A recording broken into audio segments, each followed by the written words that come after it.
Right, you ready for this? Absolutely. Let's do it. Hello and welcome to the Church Office Podcast. My name is Gavin Smith, and it's a joy today to welcome you to our Church Administration, Church Admin and Ops podcast. We love talking about the work of ministry behind the scenes. And our special guest today is Gavin Courtney from ChurchSuite. Mate, thank you for joining us on the podcast. Not a problem at all. Thank you very much for inviting me. It's great to have you on, and I can't believe that it's been 2 years since the last time we got you on the podcast. It's just flown by. I remember being sat in your what was then new offices, and there was only a few staff there because really COVID was just kind of destroying everything. And everyone was at home, weren't they, for you? So tell us a bit about how's life in ChurchSuite? How's the team and what you guys are getting involved in and doing? Fill us in. Wow. Yeah, I mean, it feels like we're in a really kind of exciting time. We're continuing to grow in all kind of senses in terms of both the product and what we're trying to do. We're always trying to make sure that we're at the forefront and building things that are really helping to support the felt needs our customers are talking to us about. There's more and more customers coming along. It's just, yeah, it's a real honor to kind of be where we are and to, I guess, just continually see God's faithfulness of bringing more and more churches towards us. And in response, we want to try and be faithful of listening, understanding and building and supporting all those churches as best as we possibly can. So yeah, really exciting time. It's great. I mean, they're over. If you don't know about ChurchSuite, then look them up straight away because they are an absolute joy to work with, and the software makes a huge difference. I know you are one of the biggest fans for church admin and operations staff that I know who say, have you got ChurchSuite? Yes. All right, you're going to be okay. And you've got over 3,000 churches you're serving, and the staff is growing, and it's great. And you were just telling me beforehand that you were on an exciting trip to Australia. Fill us in a bit about that, because that just sounds amazing. Yeah, well, it's been a bit of an interesting one. There's over the last kind of 12, 18 months or so, there's been more and more, just a gentle trickle of Australian churches coming towards us saying, oh, could we use ChurchSuite? Like, yeah, absolutely. Like it's global software. It's used in like 40, 50 countries anyway. And so, yeah, we just kind of, we had picked up on that a little bit. And then there was an individual in particular who he reached out and said, I think you need to kind of come and really investigate whether ChurchSuite's the right product to serve a large number of Australian churches. And initially I thought, well, it's a long way to go, and we've got lots of work to do. And so I kind of, in some ways, I think I zoomed with him, and then I was like, no, let's leave it. But then he just kept on coming back, and I was like, this is weird. And there was kind of that in Acts where it talks about the man from Macedonia calling Paul, and it kind of felt a little like, I don't want to get up too much, but it kind of felt a bit like that. I was like, why is this person saying come over? So anyway, I've just got back from a trip over there, really just kind of meeting with loads of different churches over a 10-day period, and just trying to understand what are the tools that they're currently using? How do they feel well supported? How do they not feel supported? And just asking that question of, is God inviting us to try and actively step into that? And what would that mean in terms of making sure that the churches that we already support and work alongside, like the last thing we want to do is make any changes that would have a negative impact on them. And so just trying to work out here, what are the synergies and what are the differences? And actually, is it the case that there are certain things within the Australian church, things that they want to do that actually are things that we're already hearing people saying, we want to do that here. So some fascinating kind of conversations and really exciting kind of. I can imagine you just thriving in that and just enjoying that, because the new stuff and creative and thinking and some of the challenges, I bet that is just that's your happy place. Definitely. At heart, there is no doubt that I am a pioneer. I do have that. That's why I started doing all this. That's why I start anything new. And so there's always, for me, I've always got to try and balance that pioneering side of me whilst making sure that, if you start too many things or whatever, you end up with a bit of a trail of destruction behind you, don't you? So just trying to make sure that I'm both operating in the strengths and the gifts that God's given me, but also that I'm not creating too much chaos for those around me. So, it's a difficult balance, but it's so true. Yeah. And I think what you've done though, and what I can see from the cheap seats from outside is you've got great staff. Every time I ring up or you interact with someone, you're finding people who connect not just to want to be involved in ChurchSuite, but have got the same kind of values, the same kind of heart. That local church heart just keeps on coming back every time you speak to someone, and I certainly appreciate that about you guys, and that must be really important for you. It's vital. It ultimately, as much as people are kind of buying into a product when they start using ChurchSuite, I think they're also buying into our heart and our vision for supporting the church. We are far from perfect. So many things that we can and will improve on, but the starting point has got to be that we find people who share the same visions, share the same passion for the church. There's a book that there's an author called Patrick Lencioni who's written a book called The Ideal Team Player. And for me, like in that book, he talks about you need to find people who are humble, who are hungry, and who are smart. And so there's so much of Pat Lencioni's stuff that's been a massive influence on me. But those three things, like whenever we're interviewing someone, we're asking questions into trying to work out, okay, where are you at on humility? Is this a problem for you? Like, do you know who you are? And you're using those things. But you can't lean towards arrogance. That's a difficult thing. Are you hungry? Like, have you got that inner drive and energy? Do you want to join us on this and support our customers? Like, do you want more? Do you want to see God doing more? And do you want to support what God is doing in churches?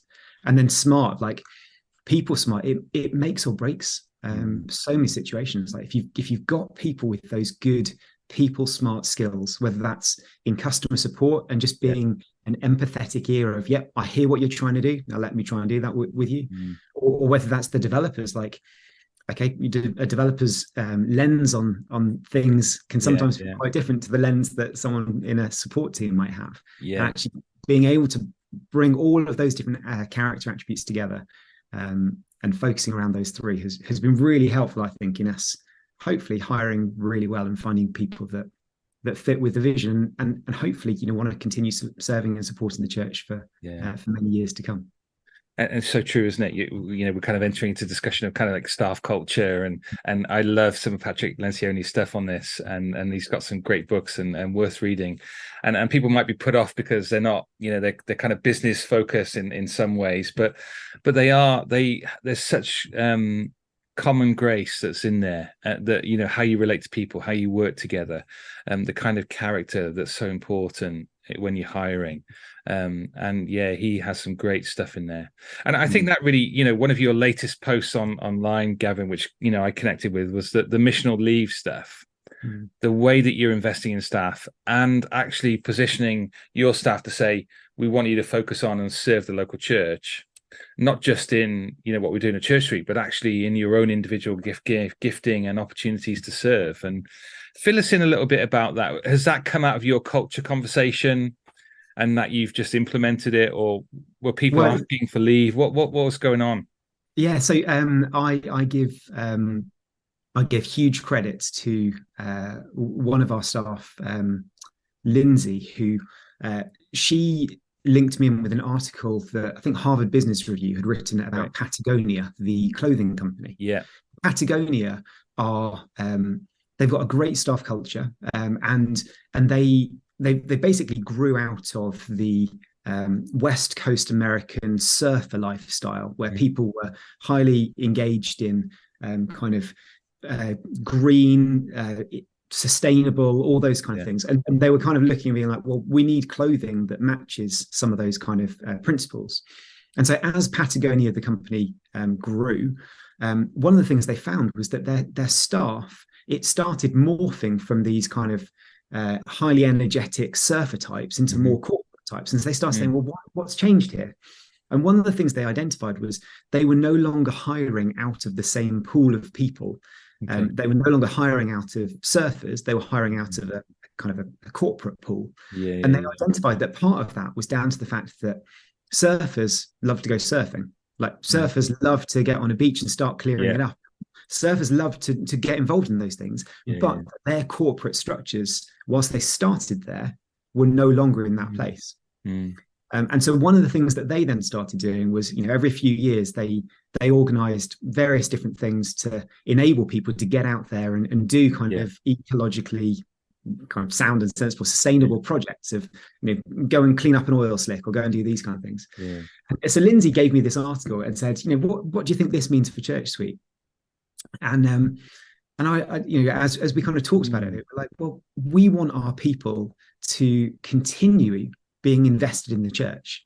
Many of our staff members were on staff at churches previously, and actually they used ChurchSuite and they loved it so much that they ended up coming to work for us. That's kind of a bit of a story, but we want to support that. We were like, well, we don't want to damage the church in any way. How can we continue to encourage people to serve the church, capital C, and give of themselves?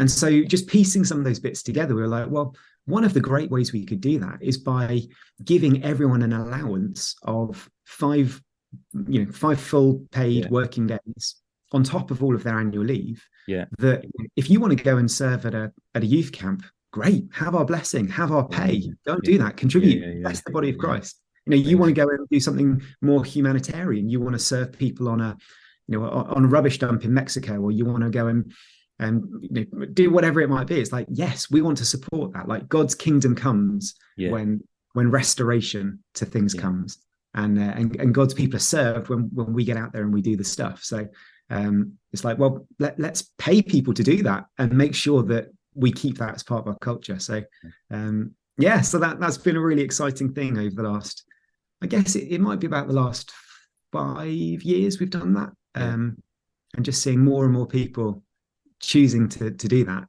great, serving at conferences, youth camps, clubs. It's been brilliant. We really loved it. I love it, and I think it's great, and I love the fact that you guys are promoting it and sharing some of the stories about it, and I think that really connects the software to the local church, to strengthening and building up the local church, that your staff culture, the things that you value the most, are all in that direction, and to serve the church and ultimately to serve Christ and the gospel going out there. And mate, it's well, let me encourage you. You're doing a fantastic job, and this, not only is the software great and the staff great, but the service, the new products, the new ideas, you guys are constantly thinking of stuff to do and make better. And I appreciate that. It's such a balance, isn't it? Because there's always the tension of, like, you can't always just constantly chase new, because you've got to maintain and improve what's already there. But at the same time, it's like, when we hear good ideas, which get shared to us by customers, or just on the back of a conversation with the customer, like, we get excited about them, like, oh, we could see the kingdom benefit in doing that. We just love to keep doing it. Some of my staff here at the church have nailed down new members' workflows. I've seen some of that, interacting with pastoral staff as well as administrative staff, and that everyone has a part to play in this. We've loved that has been great. People getting contact. The planning center stuff, the Sunday morning running orders, and working all those things through, working that through to CCLI. That stuff is great. There's just such key things that make our life so much easier. And I sleep better because of it, because of ChurchSuite. This stuff is great. I've picked on two things that I'd love to kind of just chat through. One is the kind of this new resource planner that you've kind of launched. So you can do the room hire and stuff like that. Fill us in a little bit about that if someone's not heard about that from ChurchSuite.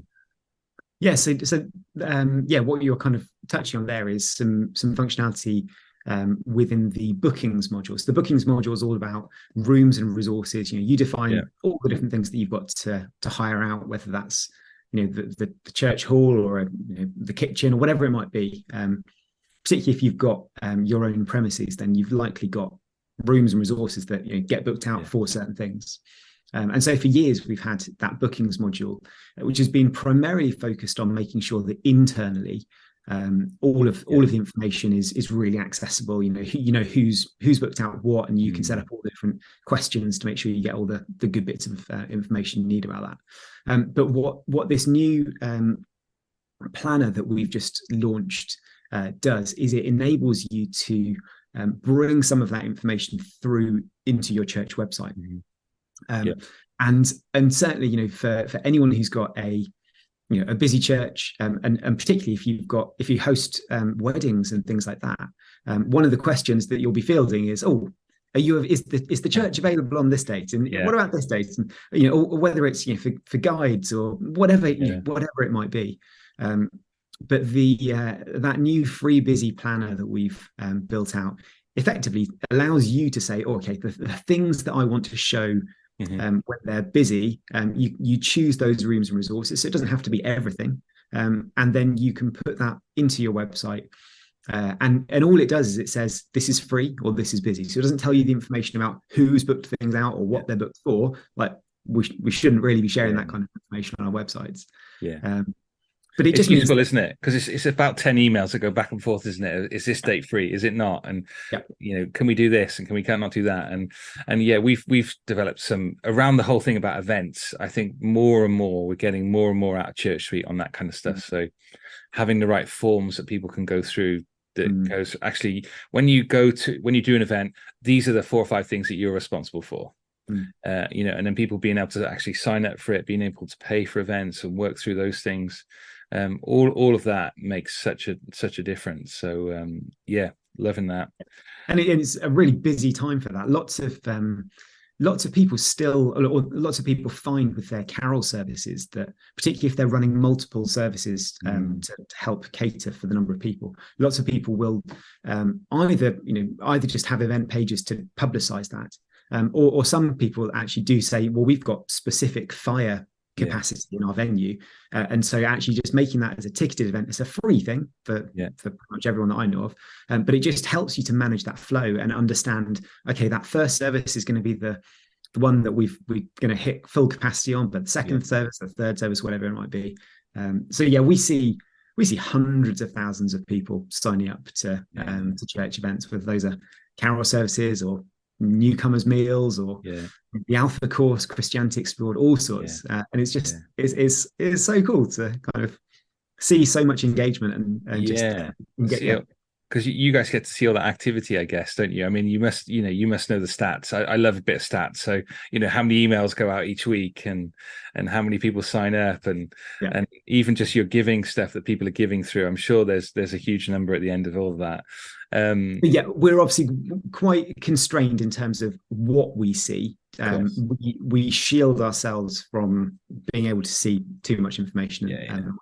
So we certainly see, that we're sending 5 million emails a month, or I remember you saying it was something crazy like that. It's crazy numbers, and some of those things, like, oh my goodness, when we take a step back, because every Christmas, so once a quarter, all of the team come together and we have kind of a quarterly offsite day, just looking at how we're doing, teaching into certain things, looking at different topics, and at Christmas time we always reflect on the last 12 months. So I'm going to be preparing the numbers and the stats, but every year just to take that step back and like, oh my goodness, the responsibility we have, but also the excitement to see just how much stuff is happening through ChurchSuite, and the ministry that we get to play a small role in supporting. It's super exciting. Love it. It's great. And God has really blessed it, and you can see the fruit all over the place. So mate, for you and your team, just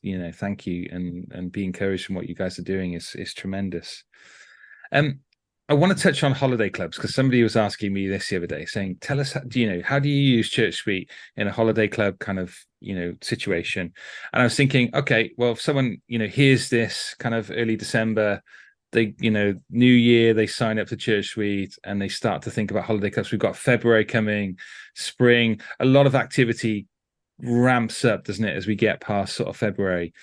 fill me in a little bit on some of the technical stuff and functionality of that, and how you might run that through, because you've got some case studies on the website that explain some of the stuff, but nothing like having the person in the room. That's very flattering. Like, the reality is that more and more I realize that for certain kind of niches, there are things that, do you know what, there's far better people on the team than me to answer some of those specifics. I'll give this my best shot, but yeah, for anyone who's listening who wants more information, there's probably like Paul, Sue, Luke, like there's various other people on the team who've actually got much better insights into the detail of doing these things than me. But yeah, here we go. So I think my starting point would be to say, right, well, you're gonna put an event on your church calendar which people can sign up to, and you're going to ask parents to come along and sign up for their children. And on that event, you're going to be able to customize it, so you can put in all of the different fields of information that you need. So whether that's dietary requirements, or school that the child attends, so you can try and group children together based on school or people they might know. Basically, you can customize that whole event sign-up form to get all the information you want on there. So that's going to be your first kind of starting point, because then you can share that page to Facebook and social media and what have you. You can put a QR code to that on a flyer that you print to hand out around school or whatever it might be, just making it nice and easy for people to sign up. And then past that, everyone's holiday clubs are slightly different. But I would probably be thinking that, okay, there's going to be an age group structure in this holiday club that may or may not match up with the age group structure you run on a Sunday. Every chance is you might not be running the holiday club for some of those younger age groups, and actually you might break it down more by specific school years or something like that. So I would probably be then thinking, okay, well, in the children module in ChurchSuite, you can set up a gathering that kind of helps you organize the children into the specific groupings that you want them to be in. And then you can just bring over that sign-up list from your event and allocate the children into those different groups. Great. And then what that will end up meaning is that you can, on the day or the days that the holiday club is running, you can run the child check-in system. So you can either run that with printed badges or without. And you can, when a child arrives, you're going to check them in. They're going to be on your system if you've got good safeguarding records. And then when the parent comes to collect them at the end of the day, you can check them out. But you can also make sure that, the kind of the security code, the 4-digit number that was allocated to them when they were checked in, that the person who's collecting them has got that correct number, just to make sure. You want to make sure, because there's so much stuff with safeguarding. We just want to be so far beyond reproach and showing that we've got really good, robust systems, because that gives confidence to people. And ultimately, this is the gospel's at stake here. So we just got to make sure we're doing these things as well as we possibly can. Absolutely right. So that's kind of a bit of a nutshell of event sign up, your gathering and group structure, child check-in. But then I guess on the back of all that, you've got the ability to communicate out to the parents. Obviously, your own data protection policies are going to dictate how long you've said you will communicate to them, and making sure you're only inviting them. But one of the great things on the back of holiday clubs, I know so many people do, is there'll often be a Sunday service geared towards the holiday club attendees on the back of it. But also, maybe a month later or something like that, just having something that is a follow-on and just an additional contact point to try and just further engagement of the children and the parents of them on the back of it. So communicate out to the sign-ups, thank them for coming, invite them to that next thing. Use the tool to try and get people. It's great involved. And we've done sort of follow-up feedbacks after and sent out forms for people to say, would you give us give us your thoughts on here 2 or 3 things that we could do better next year, and things like that. And it just you're always creating that vehicle for us to kind of communicate to people, disciple people, advertise things, organize things, bring a sense of order, and like you say, confidence to people that interact with us, that we've got the right systems and processes in place that are going to deal with people's information correctly, and all of that is Yeah, GDPR is no longer a problem with ChurchSuite. It just manages it, and I love the fact that you guys have thought through this to serve pastors and serve leaders. Um, Different question then, fire a question. I was speaking to a church the other day who said, "Oh, we've got 10 people, and do we really need to sign up to something like ChurchSuite?" How would you answer that? I'll tell you how I answered it after. Yeah. Well, so in all honesty, if you've got 10 people, probably not. If you've got 15 people, maybe not. If you've got 20 people, well, you're probably getting there. If you've got 30 people, basically the question becomes, I think there's a few distinctions that I would Yeah. encourage people to make. Firstly, there is the distinction of where does this data exist? Who owns this data? How is, you meet someone on the street, you get their phone number, it goes into someone's phone. Maybe you've been evangelizing or on the streets or whatever it might be, and any of those kind of things. It's like, okay, so where's that data going? Is that data going into a personal individual device? Is that going into something that represents the organization? So there's some legalities that we should always be considering. But we don't want to have systems that are too rigid at any one point. But the reality is that at some point, and it's often around about, maybe there's 25 people gathered or something like that. It's around about that point that the bottlenecks start coming up. Because actually the pastor or whoever it might be, they become the only person who's got so and so's contact details. And at that point, everyone's kind of bringing questions to them. Oh, what about this? What about that? And there can be a point of getting overwhelmed. But more than that, actually, the whole idea of using a system like ChurchSuite is it helps to distribute data and information so that anyone with the right levels of access and permission can get involved and help to make things happen. If you look at that verse of the church staff are there to prepare the saints for works of service. Like that whole idea of we ourselves and anyone who is kind of a core person within a staff, within a church, whether that's like literally they're working on staff or just they're heavily involved as volunteering. We've got to be looking at, okay, how can we engage other people and deploy others, because there's such a wide variety of gifts that God's put in each one of us for the purpose of ministry. So yeah, I think there's got to be that kind of attitude of, right, before we get to that point where someone is a bottleneck, let's bring in a system that can help to disseminate some of the information so that things can continue happening. So what was your answer then? My answer was yes, absolutely, because I think it's what I realized as I started talking to the person, it was like, actually, you interact with more people in the community than you realize. And actually you've got 10 in your head, but actually that might actually be 20. And how do we have a tool that actually says we'd love to grow, and a tool that actually measures some growth, and actually can give us some data that we can actually start to begin to process and say, actually, when we did our Christmas event, we asked people would they like to sign up to Alpha. We've got a really easy way, someone can use a QR code and all the information will go in through a form directly into ChurchSuite with all the correct permissions already granted. As we started talking about it, I think there was this enthusiasm and actually, okay, so maybe it might not seem cost effective at the minute for 10, or in his mind 10, but actually this is a kind of a commitment to say, actually, we want God to do something in this church and we want to grow, and actually let's get this tool in place now while we've got the time. And then begin to start to see that. And we sort of bouncing back and forth on that. And I think he the pastor got it and said, I think you're right. And they're going to go for it. And I just love that kind of, releasing that pastor and saying, I think this is good. And I know there's an older generation, isn't there, that just want to buy the software and keep it. And they still exist to some extent as you interact with older churches, but actually move into this subscription model.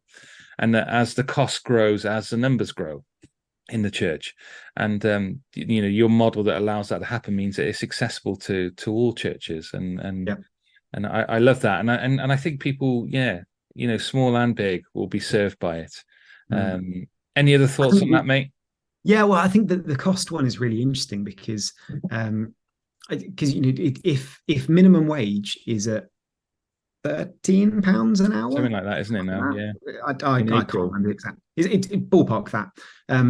Well, a small church starting out with ChurchSuite, they're going to be paying more like, I don't know, maybe a tenner a month. I think it's less than that. It's probably less than that, I yeah. should probably know my numbers, but I think it's 750. But don't quote me on that. Let's For the not basic exactly. module it is, isn't it? Yeah. Yeah. Yeah. And so therefore, actually, if the tool is going to save you even like 45 minutes of time in a month, then it has already paid off. Yeah. And I think one of the things that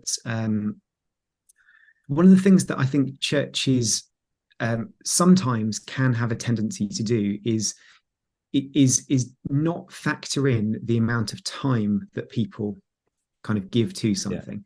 And we kind of think, oh well, I don't think we're ever doing it with a bad heart, or hopefully we're never doing it with a bad heart. But sometimes we overlook the fact that volunteer hours do have a cost. They have a cost to people and to families and what have you.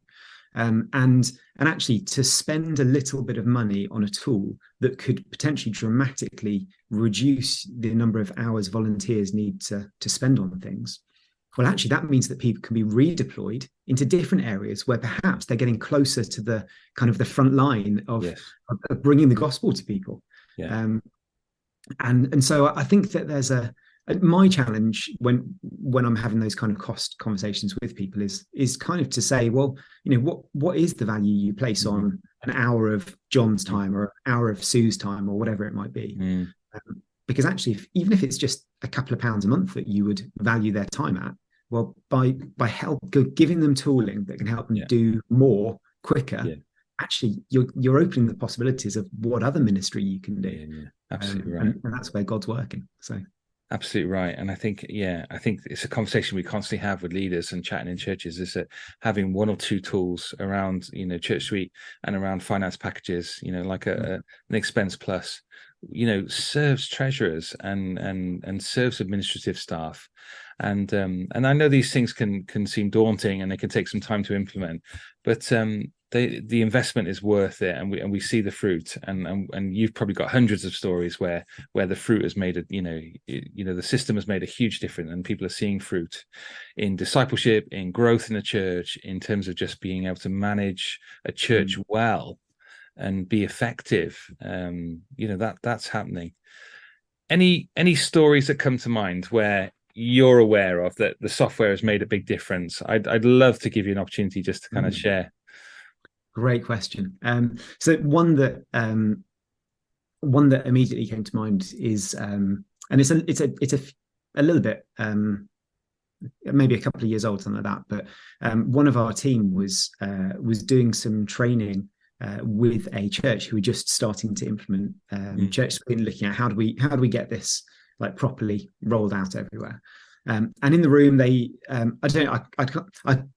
I'll talk as if I know the exact details, but I'm a little hazy on some of the details. But let's say there was like 6 or 8 staff members in the room, and as they started looking at the child check-in system, the kind of the kids pastor just started crying, and Paul, who was doing the training at the time, he was like, "I'm really sorry, like, are you all right? What's going on?" and she turned to him. She just said, "No one in the room understands the pressure that I carry on a Sunday. No one has an idea of the kind of that emotional impact of carrying that burden." And she said, "Everything you're showing me here, I know that this is going to make a difference, not only to the church, but also to my personal life." And it's stories like that. Like, wow, we're building software and we're trying to make it like really easy to connect with and easy to use. We want it to have a genuine impact on people's lives, but it's when you hear those kind of things like, wow, that's really special. Like we're honored to be in the position where we get to play a part in not only helping to help kingdom ministry happen, but also for her, like perhaps meaning that when she finishes church on a Sunday lunch, she's not wiped out for the rest of the day, Yeah, and she's got yeah, more energy for friends and family and yeah, whatever else it might be. So there are loads of stories. There's other people who've commented a bit like you did earlier that yeah, by using flows and forms as part of their newcomer yeah, integration process, yeah, um, actually that they've been able to make sure that people haven't slipped through the gaps, and yeah. they know where they're at, and that they've followed through on their own intentions of, okay, this Mm. is how we want to welcome people and invite them in. Obviously, software is not the Holy Spirit. Software is not necessarily going to bring people in and help them Yeah, to stay, but yeah, software can facilitate those processes to make sure yeah, that people are followed up on consistently. yeah. And we're opening our arms as well as we possibly can when we're welcoming people into the church. So yeah, Yeah. really exciting to hear little stories here and there. I love it. There's grace at work in it, isn't there? And yeah, it really is great. One last question that doesn't relate to ChurchSuite, and I know you've been over to Australia and you've been looking at the churches there. What are are there any impacts or any challenges that as you've been interacting with churches, that you think churches in the UK are facing? Other difficulties, other challenges that you've become aware of? I think it'd be interesting just to hear your perspective Mm. on that. Yeah, great question. Well, I think one of the hot topics of the day is that of AI. Okay. And Yeah. what does that mean for the church? Like, on one hand, if you've got consistent admin and organizational processes, like, should we find ways to deploy AI to do all of these things for us that we don't have to do them? And like, oh, that feels awkward. But at the same time, it's like, well, but are there opportunities coming in Mm, that actually we could leverage some of those technologies for, we should leverage. And so I mm, think we've got a really interesting point in time coming up where I think we had that kind of revolution where we moved from paper to digital. yeah. And equally, in that there were benefits, and there were undoubtedly there will also have been things that have been lost in that. Mm, And I think we've got another moment coming where, as we grapple with what does AI mean, like, should you have an AI bot that is the thing that is like responding to any inbound inquiries to yeah. the church? Like, Yeah. is that good use of time? Is that bad? Like, Mm, where are we drawing some of those lines? And I don't have any answers on those things. mm. But I think there's some interesting conversations. I think there'll be There some is. that actually there are things that we do manually, even with software helping us with those Yeah. processes, that some of more automated AI type tooling can take from us so that we can focus more on people. But I Mm, think equally there will be some who go too far, perhaps, yeah. and they might see potentially false positive results early, but then they'll Yeah. have to withdraw from them. And I think with all of this, like, we just need God to give us wisdom on all Yeah. of these things, because Yeah. it's not. I don't think AI is bad. I think it's got the potential to do some real good, but I think we need godly wisdom to Mm, work out where to draw that line. And it'll be different in many different people's churches. Like, an inner city church, that might make a lot more sense to leverage those kind of tools more there than in perhaps a more rural, yeah. smaller setting.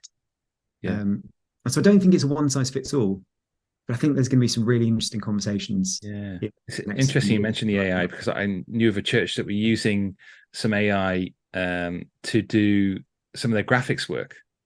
And Mm, they were having some graphic design stuff that were coming back from using AI, and it was tremendous. And the mm, cost of what they would normally have to pay out to do something, and that it wasn't exactly right, it wasn't exactly perfect, but mm, they'd begun to start to explore, actually, is this a way for us, because we don't have somebody with that gifting in our church, is this a way for us to use AI to be able to create some engaging posters or material or something, or design?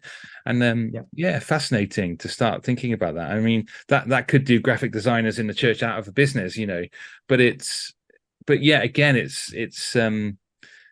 it's discussions that are going to come up, isn't it, amongst teams? And I think it's so one of the things that occurs to me is, it's going to do graphic designers out of business. Well, but I know that was a flippant comment, but yes, it is. Yeah, but like the idea of in pretty much any church, there's going to be some kind of artwork on walls. There's going to be, in an old church that you've got stained glass, and in a more modern church you might have a big canvas print or something like that. And I think there are various things that I've kind of thought in my head of, how far would I go? Would I use AI to generate the artwork for a canvas print that is going to go on the church wall? And I think in my head, I'm kind of thinking like, well, you look back to Old Testament and God giving Bezalel the Holy Spirit so that he would be able to create the artifacts which were there to draw people to worship, the artifacts of the temple. Yeah. And it's like, well, no, actually, there needs to be, like, for something that is created to draw people towards worship, I think we need to maintain that level of, okay, no, God is inspiring and working through the artist. There is the indwelling Holy Spirit that is inspiring, and things are coming out from that. But for a little flyer or a poster, well, that's a different kind of thing. And so I almost think there's going to be some of these kind of, like, what is the purpose of this piece of artwork? Is it there as a let's worship God through this thing, or is it there as a tool to invite someone along? And maybe some of that will help to shape bits of conversation around it. But I think we're going to get some. We're going to get some interesting things. And I think this particular church that I was talking about was they were struggling to come up with new ideas for design. And I think the fact that they were able to go, here's 4 or 5 things that we could look at that go, oh, actually, right, we know we've got a bit more clarity of actually what we want and what we actually think is going to appeal. And they were certainly thinking about the kind of the priority of how do we reach the next generation with the gospel? How do we pass on the gospel to the next generation? Our communications, our media, how we present was really important, and I could see why they were exploring in those avenues. But for some churches, the mention of AI hasn't even been on a team agenda, or hasn't been something that's talked about. So apologies if you're hearing this for the first time, but maybe we should do a podcast together on even people just been chatting to us about the metaverse and churches online and using that, and there's some interesting conversations coming out about that, and you must be involved in some of that as well. Bits and bobs, like, yes, probably more so conversations than I think it's a fascinating area, absolutely fascinating. I love the kind of the motto is a wrong word, but there's a church called Life Church who they say, in order to reach people no one else is reaching, we've got to do things no one else is doing. And so they've kind of gone quite big on doing church online as a way of trying to reach people, and investing a lot of time, energy, money into things like the metaverse. And that's whilst that is not necessarily my cup of tea, I'm not really that taken by VR and stuff like that. I don't really like wearing regular glasses. I don't want to wear VR goggles myself. But there's plenty of people who do. And every one of those needs Jesus just as much as I do and you do. And so I love the fact that God deploys his capital C church all over the place, different people with different passions, so that we can hopefully reach all people everywhere. And that's so true. And we'll finish on that. And it's so important, isn't it, that your software serves us with what we're most important to us is Christ, isn't it? And the gospel going out, people hearing the good news of Jesus and seeing their lives changed is something that we want to do. And mate, you play a huge part in that. And if you're involved in a local church serving in administration operations, then let hear a thank you and a well done for what you're doing. I don't know what encouragement you have, but you will be making a huge difference in the function of your church, in the running of your church, that enables the gospel to go out. And we are enablers, and that's part of our role and part of our joy. And it's in the background, but I'm happy in that and love that. So Gavin, thank you so much for your time, mate, and giving us some giving us this podcast. Love to hear the updates about Australia, and we wish you great wisdom and success in all the stuff that you're doing. I love the fact that you guys are continuing to better this and continue to serve churches. And again, I think this podcast captures your heart for local church, which is absolutely mine. And so, it is our absolute, privilege to promote you and to thank you and to work with you. Please pass on all of that to your team and everyone working at ChurchSuite. Yeah. Thank you so much. Good to have you on. All right. Well, if you're listening to the podcast, we've got another 69 podcasts that we've done. We'd love you to engage with the website. If there's any way that the church office can serve you, whether it be with policies, procedures, whether it be with some training videos, whether it be just, just a friend to talk to for an hour to share experience, then we would love you to get in contact with us, and please let us know. So please check out the website, and please check out ChurchSuite. If there's any questions you'd like to follow up, then please get in contact at questions@thechurchoffice.co.uk. We'd love to hear from you. All right. Thanks a lot for your time. We'll see you again next time on the podcast.